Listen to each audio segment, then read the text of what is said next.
What's going on, YouTube? So my name is Zach, and I am a Giants fan. And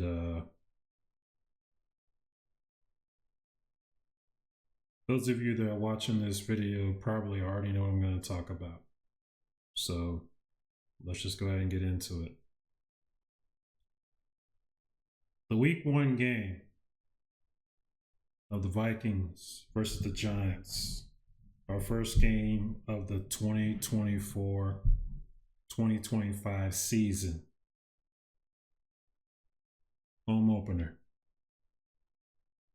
First game of our 100th season.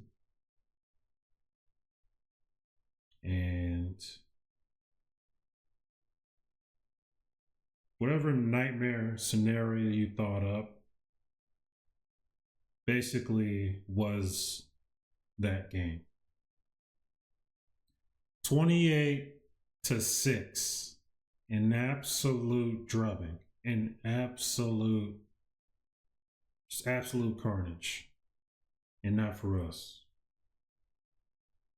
It was just painful. Every snap hurt me inside. Every interception killed me inside.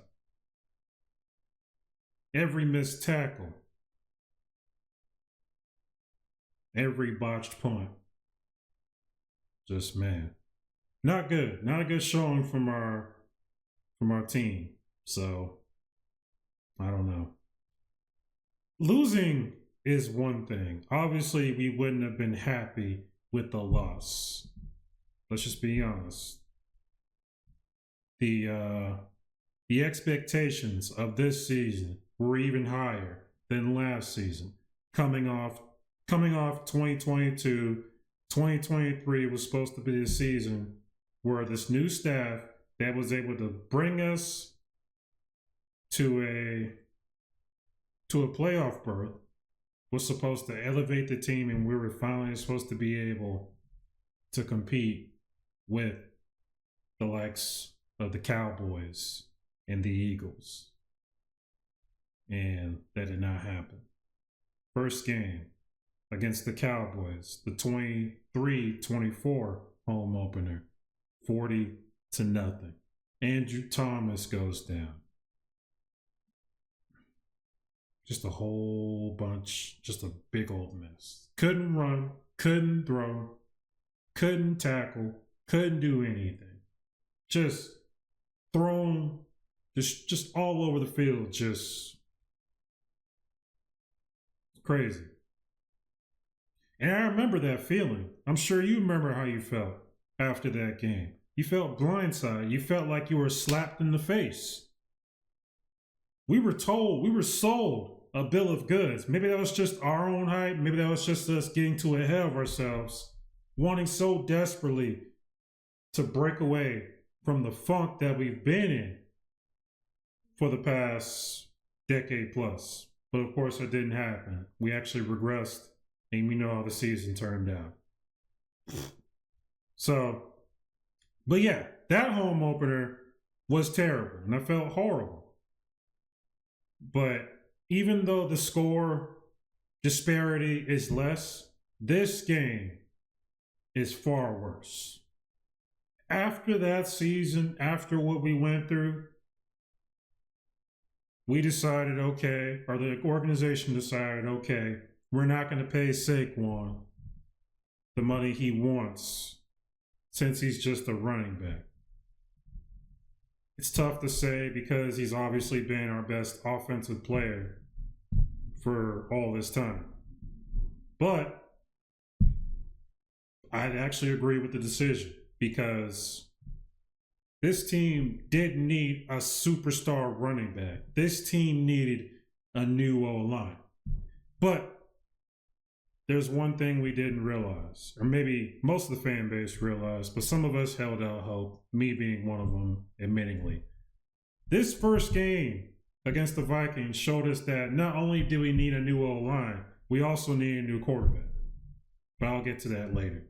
At the time, we're thinking, okay, We know Daniel's not the best. We know he's inconsistent. We know he's, like Mara said, the Giants have done everything they could to screw him up. And I actually do agree with that. But we thought, okay, 2 years under Dable or 1.5, whatever. After all this time he's been in the league, he should have accumulated enough experience to be able to take what he learned in 2022, apply it to 2024. That's just the outside view. Maybe they changed some plays. Maybe Dable decided to take the training wheels off, so to speak. I don't know. I'm not going to sit here and act like I understand routes and concepts and not study the all 22. I want to start doing that, but I'm not going to say I do. So I'm not going to sit up here and lie to you and act like I know exactly all the itty bits and pieces on why things went they were. All I can look at are the results as a casual, very casual observer. That's all I can say. The results were bad. I don't know what happened. Maybe it's just as simple as the rest of the league caught up to that 2022 offense. And whatever they figured out, it's made the offense look so elementary to the point where we can't do anything. So, yes, with what we went through and going through Hard Knocks, this home opener for 2024 is far worse. The expectations were higher, and they have not been met. New O-line, new receivers, new piece on the edge with the acquisition of Brian Burns. Drafted some rookies in the secondary. Didn't expect much from the secondary, to be honest. We all knew that coming into our secondary would likely be one of our weakest spots in the team. Although I like the players there, I feel like they can grow, especially Phillips and Newman. I think they'll grow.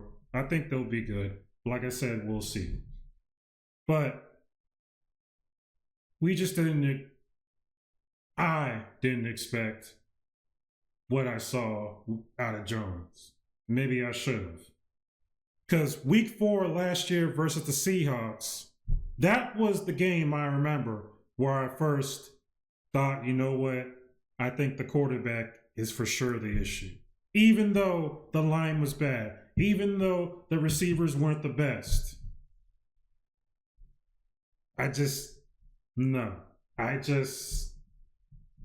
didn't like what I saw. I saw a guy who, instead of managing the game, just doing the passes he needed on time when they needed to be, and just doing the best he could in a bad situation. I saw a guy panicking, pressing, 2 interceptions to the rookie DB. I believe his name is Devon Witherspoon, if I'm not mistaken. Rookie cornerback. And after the game, you heard his comments. And if I have to paraphrase, because I don't have them in front of me, he basically he looks off his first read, and if that's not there, he just throws it somewhere. And if because it's so predictable, we'll always be there to just pick it off. And how many times have you seen that in Jones's play? Quite a lot, huh? How many times have you seen Jones throw goal line interceptions going the other way? Too much. So, without being an expert on offense, without being a guru or an all 24 expert, or none of that, you could just look and even with the naked eye see what I'm talking about. The way this offense plays is absolutely, well, for lack of a better term, offensive. Predictable. It's the same mistakes every time. Jones gets the ball, looks like he's about to throw, and doesn't, for whatever reason. And once that window closes and he knows it, he panics, tries to scramble, gets sacked in the process, or runs forward for like a 3-yard gain, going neck first into the defender. The guy who has 2 neck surgeries already and a torn ACL. Let me go neck first into the defender. So, it's just, it's a lot right now. I came into this season optimistic. I said, okay, new line, new receivers. Let's see what he can do. I wasn't out on him. I said, let's see what he can do. Let's see if he can finally turn the page on all that sucking he's been doing and that this team has been doing. We all knew it was going to be on him. Young secondary. Obviously, we thought the defensive line would be, maybe they'll get better. But this game, the defensive line outside of the first maybe few series were pretty non-existent. And I'll get into that too. But we knew that Daniel had to be one of the force multipliers of the team, the one that can make the difference with our weaknesses. And I think, just being fair, based on how long he's been there, that is his role. He got the money, he got paid. You have to be one of the leaders of the team. You have to be able to step up. You have to be able to fight through your own weaknesses and fight through your own self and break through. Instead of being scared to throw the ball, throw the ball. Like that one pass he had to Neighbors. If you look at the play, it looked like everyone was covered, but he threw the ball. He threw it to a place where only Neighbors could get it, jumped up and got it. After I saw that, I said, okay, if you just do that, maybe we got something. But no, it's like he just doesn't trust the receivers, doesn't trust the pocket, doesn't trust himself. And it shows in his play. Skittish, not sure, panicky, trying to run around, running quarterback, but doesn't look like one because he doesn't have the feet or the confidence or the ability to know his next move. I'm not saying I could do this stuff.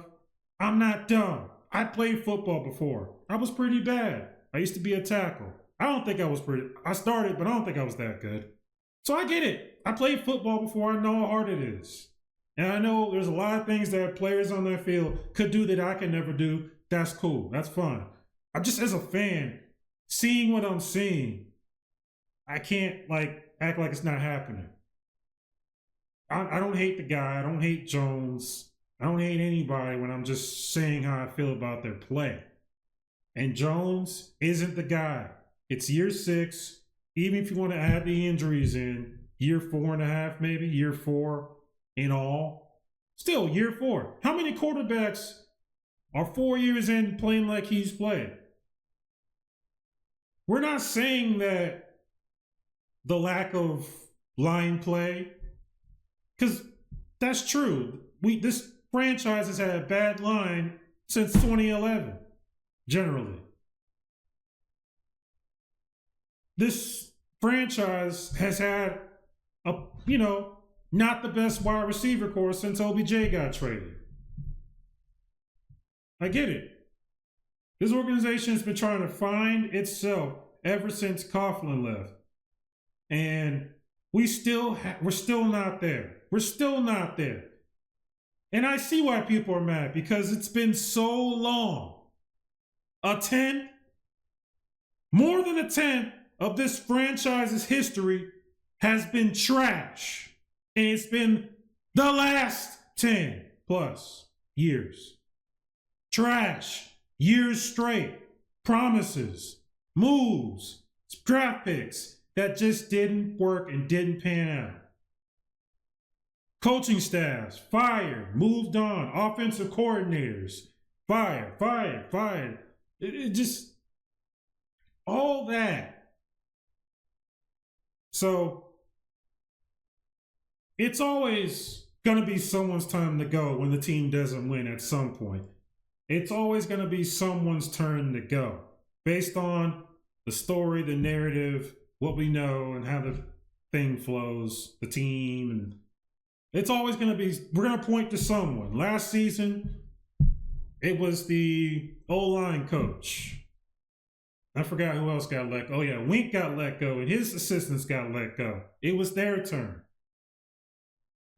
Some would argue it wasn't, because although our defense was bad in a lot of metrics, we were first in takeaways, somehow. So I gotta admit, it was fun watching our defense play last season. Most of it was bad, but there'll be those points where you'd be like, oh my gosh, I can't believe that happened. But it was their turn to go. This season, because we retooled the line, because we drafted Neighbors 6th overall, because of the moves we made, if things didn't get done this season, it was going to be Danny's turn. And so far, based on what we've seen in game 1, it's Danny's turn. And I believe that next game against the Washington Commanders, the one team that no matter how bad we were, we would always beat. If we lose and we look that bad against that team with that defense, it's even worse than ours. If we lose against them, just like we lost against the Vikings, I believe that's it for Danny. We all know his contract situation. This is basically his last year that he's going to be on the team before it's feasible for us to cut him. And there's also an injury guarantee so that if he gets injured, he gets all the money. Or more money. I'm not sure if it's all, but he gets the guaranteed money. So, because of that, people should have known that we're going to bench him sooner than later. We're not going to let him go out there and play bad all these games, running off our fans, pissing off our legends, and then just for him to get hurt and then take all the money that he damn sure didn't earn playing. Excuse my language. So,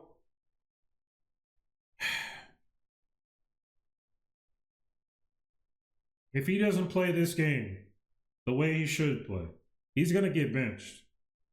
But personally, just my opinion, I believe even if he did win, it would just be delaying the inevitable. All right. Even at his best, he's only been a game manager. I wish he would just be okay with being a game manager. Just get the ball out on time, get the ball to the people that are open, play the offense. Eventually, things will open up. If they're constantly showing you a certain coverage that's hard to throw against, throw underneath or throw to a spot that's soft. Just get the ball out of your hands, man. Let the offense flow, and then things will come to you. But because he's so indecisive, he's never on a rhythm. He's never in a flow. So every play looks like it's his first play. It's tough to see. We can't keep experiencing this. We can't keep doing this. He's done, in my opinion, and I hope I'm wrong. I really do. I don't want to have to start over with a new quarterback. I'd rather my quarterback be good enough for us to at least make the playoffs and see how far we can go. The Giants are known for having not the best quarterbacks, and we still have 4 rings. Phil Simms, Eli Manning. Would anybody call either one of those guys world beaters? 2011 Eli? Probably. But other than that, no. We always leaned on a strong run game and a strong defense, particularly the defensive line. That's been our way. It's always been our way. Personally, it's the brand of football I like. Brandon Jacobs is my favorite Giant. I like when I can hand the ball off to somebody and guarantee myself 3 or 4 yards. The issue with this offense is I saw Singletary getting those 3 and 4 yards. People draped up on him, able to do that small cut and do a little move and get forward. That's what we need. Get us 2 or 3 yards, get us 4 yards, make it a 6-yard passing situation. And we can go. But of course, penalties ruin that and stuff like that. But that's kind of the idea, I thought. Use the run game to make the pass play easier. But when it's with Daniel Jones, nothing is easy. At all. Every pass looks like it's rocket science. So, he's gotta go, in my opinion. But as you probably have heard, they have announced that he will be the starter.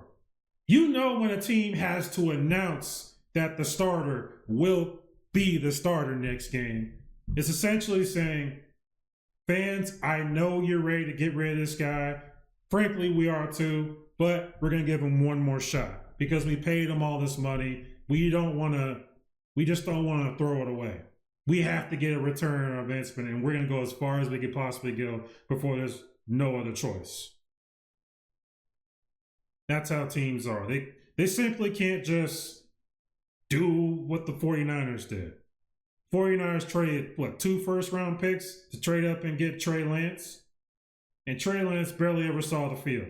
And now he's the third-string Cowboys quarterback. They got Mr. Irrelevant. They haven't looked back since. You see them pouting? You see them worried about public perception? No, because they win games now and no one gives a crap about that bad draft pick. Because they're winning games now. So why can't we do the same thing? Stop worrying about being, oh, you guys are stupid, you did this. Oh, you guys are stupid, did that. Our GM's stupid. Our coach is stupid. Once you start winning games, none of that's going to matter. Because when you win, no one's going to focus on the negatives as much.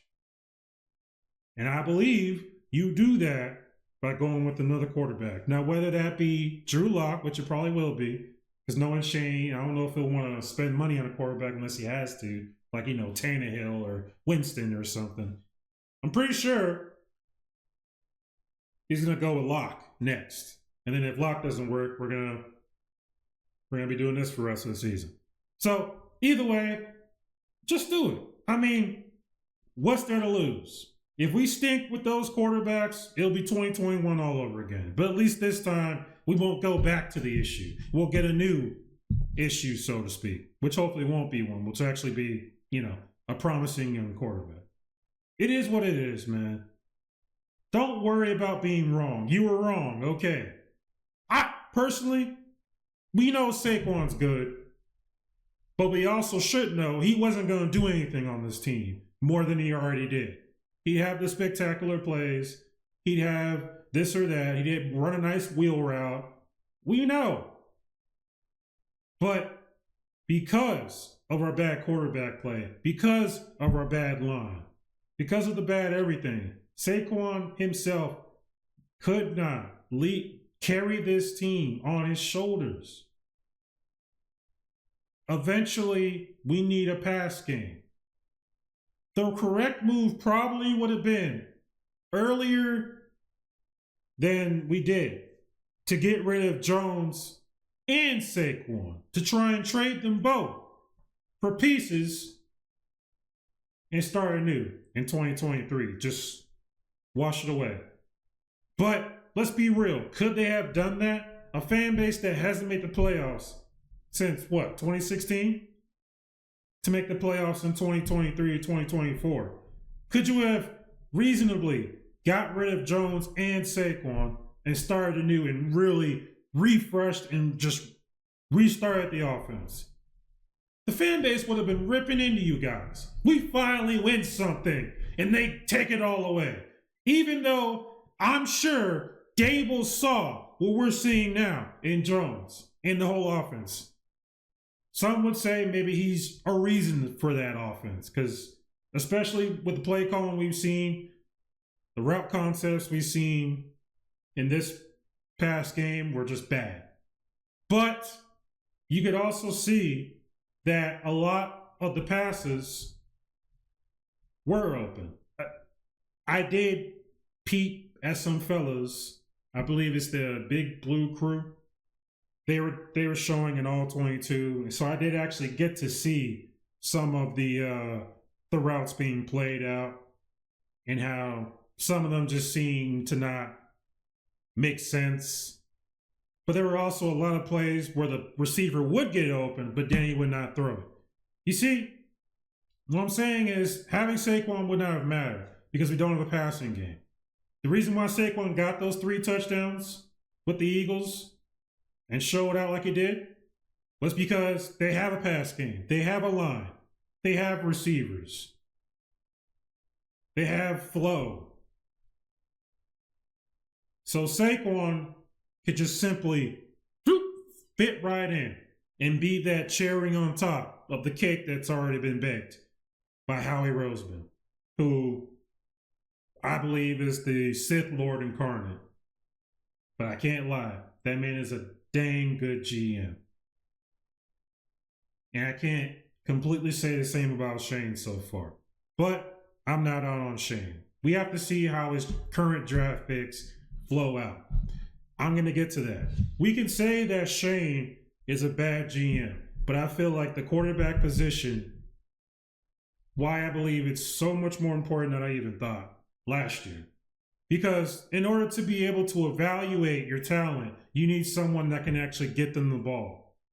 If Aaron Rodgers was in that position, we'd be perfect. Because Aaron Rodgers knows when to get the ball out on time, to let the receivers get the ball in stride and then do what they do. The yak yards. Right? What we always talk about, Malik Neighbors could take a slant route 90 yards. You know how you do that though? The ball comes out on time. Exactly when it needs to be to allow him to make that move, shake the defender off and get 20 more yards than he would have. It takes timing from the quarterback. You can't have someone double pressing, not willing to throw it. Because then we can't see. Hyatt, who I believe is far better than people say he is. We don't even know. A lot of people say the jury's still out on Hyatt. He doesn't get opportunities. The one, how many snaps did he get in the last game? He barely got any. I don't even think he got 5 snaps. And we saw that one pass that came to him that was behind and over. He could barely catch. Probably should have came down with it, but it was a very tough catch. You're expecting the guy with very limited snaps to come in, and you see one of those and you think, oh, he's just trash. No, I don't think he's trash. The ball isn't getting to where it's supposed to be. He knows it. People on his team know it. Kayvon Thibodeau knows it. I bet even Darius Slayton knows it. Brian Dable knows it. Shane knows it. That's why they tried to get Drake May. I bet even Merritt knows it. He can say what he wants, but Merritt can't. There's no way Merritt doesn't see what we're seeing, man. You could blame Dable, sure. Maybe his play calls were bad. Some of them certainly were. Some of the mistakes weren't completely all on Jones, because all it takes is one person being too far back, too far forward, not where they're supposed to be at this second, running the wrong route for Jones to look worse than he already does. We understand those things are in there, but we can't deny the inconsistency is in part of Jones. The signal caller needs to be the place of stability. The signal caller needs to be the one that reins people in, lets them know, hey, dummy, get it together. Let's run it again. You know how we're supposed to do this. You got to be here when I say so. You got to be here 1, 2, 3 high. You got to be there. I'll get you the ball. You got to have someone like that. Jones isn't like that. I've seen it one time where he said, catch the ball. Seen it one time. That was 2023. I don't know where that guy is. He's not here. I see a guy who knows and believes that he is part of this issue. He believes he can't solve this. Because you see it in his body language. You see it in his facial expressions. He doesn't believe in himself. And if he doesn't, no one else will. And I dang sure don't. Not anymore. And most of his franchise doesn't. And I'm sick of it. A lot of issues on this team. Defense, you got to get it together. Kayvon,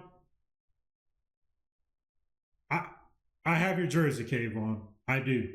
I bought your jersey because I believed, and I still do, that you'll be a great edge rusher in this league that can continue the tradition of great edge rushers in New York Giants history. I believe you could do that.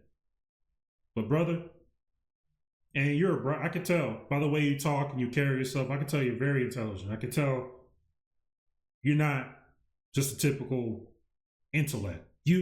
I feel like you understand things, you get things, but I also feel like you feel a lot more than others do. And I can see it and some of the things you say and the way you carry yourself, you're fed up more than anybody else on this team. Or at least you show it more. You're fed up. And I know it's not just you. I'm sure there's a whole bunch of you in there talking about this as well. You're fed up with the quarterback play. How can we show ourselves what we're doing if the ball doesn't get out when it's supposed to be? How can the defense show how truly great they are when the offense is constantly getting 3 and outs and we barely get time to rest? I understand. That's what y'all went through in 2023 while he was playing. I remember. Constant 3 and outs, no offensive movement. The first down is 10 yards over here, and we're throwing 3-yard passes just to get tackled immediately. I've seen that forever. We blame Jason Garrett, we blame Freddie Kitchens, we blame all types of people. No, it's the quarterback. You can't explain the same issues occurring with each different coaching staff. That's why I don't believe this is solely a Brian Daboll issue. I believe this is a quarterback issue. I believe to correctly, accurately judge how good Joe Schoen's draft picks are, how good Brian Daboll is as a coach, how good these players can be, and even how good the defense can be. We need a new quarterback. And there's no way around it. Not absolving anyone else of what they're doing. Like I said earlier, there comes a time when certain people just simply run out of time. When we tried different things, we eliminated variables, but the central piece is still not working. We have to remove that piece and try something else. I just believe that this time it's Jones's turn. If you still on the fence, if you're still holding out for Jones, cool for you. Matter of fact, I'm still rooting for him. I don't believe in him, but I'm rooting for him. If that makes sense. Me saying I believe in him isn't going to make him play any better, guys. Let's just be real. Let's just cut the fantasy crap out, okay? Nothing I say is going to matter. No one from the Giants organization is going to watch this video. I know. I'm just hoping that maybe 10 of y'all out there watch this and agree with me or disagree, whatever. Let's just talk about it. I'm just being real. I've seen enough. Week 4 against the Seahawks, week 1 against the Vikings, I've seen enough. I can't do it. We need a real quarterback to be able to evaluate these pieces. And I guarantee you, once we do get that quarterback, Brian Daboll will all of a sudden be a better coach. Joe Schoen will all of a sudden be a better GM. Heck, even Mara will all of a sudden be a better owner. It all starts with the quarterback. It's not always the case, but in this case, it certainly is. It starts with the quarterback. Because the quarterback we have just isn't cutting it. That's all I gotta say. I'll be back for week 2. We'll see what happens with the Commanders. It should be interesting, to say the least. Look, on a brighter note, before I sign off here, at the very least, the Daniel Jones saga will be over. Because either he's very good or he will suck and we'll bench him. Shout out Big Pat. I agree with that sentiment completely. That's what I just said. I agree with that completely. Either he's good or he sucks and we move on. And either way, we can breathe a sigh of relief. We've reached, I believe, the fork in the road, ladies and gentlemen, in Giants Nation. We finally reached the fork in the road. So as bad as it gets, at least we'll finally get answers. So, best case scenario, he turns it around miraculously, and we finally win more than 10 games. But the more likely scenario, he gets benched. We play Locke and DeVito for the rest of the season. We win maybe 4, 3, who knows, maybe even less games. And we guarantee ourselves one of the top quarterbacks in this, in the next draft. Cam Ward, Shador, Quinn Ewers, whoever. I haven't watched too many of them, so I've seen a few Shador games. I haven't seen enough Quinn Ewers. And I've seen one Cam Moore game, so I don't completely know. Cam Moore for sure looks to me the best, but we'll see how our scouts and what comes out throughout the college season. But most likely, looks like we're going to be looking at a new quarterback. So whenever that happens, we'll be there to talk about it. But until then, let's just see what happens week 2. I appreciate y'all. And hey, one last thing. It's the 100th season. I know, doesn't really matter. That's not going to make this season feel any better. But at the very least, be proud that you're a part of this organization. An organization full of history, full of great players, great moments. David Tyree helmet catch. Michael Strahan on the sideline. One more stop and we are world champions. The Tiki Barbers, the Ahmad Bradshaws, Brandon Jacobs, like I said, Plaxico Burress, Mario Manningham, LT, Bavaro, bunch of great players.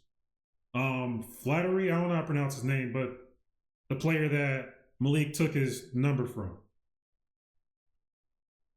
A lot of great players in the history of the Giants organization, and you are part of it. You are part of the history. So be proud. People want to say we're a dumpster fire franchise. We're playing like one. We're acting like one. But a lot of those organizations that are saying that wish they had the 4 rings in the history that we have. Wish they had a player as good as LT. Wish they had coaches as good as Belichick and Parcells and Coughlin. We have a great history, but unfortunately, we've been on the wrong side of history for far too long. But like I said, I feel like the fork in the road is coming, it is here, and let's see what happens. Let's just enjoy the ride, Giants fans, or at least don't jump off a building just yet. With that being said, have a great day. God bless you. I'll see you in the next video.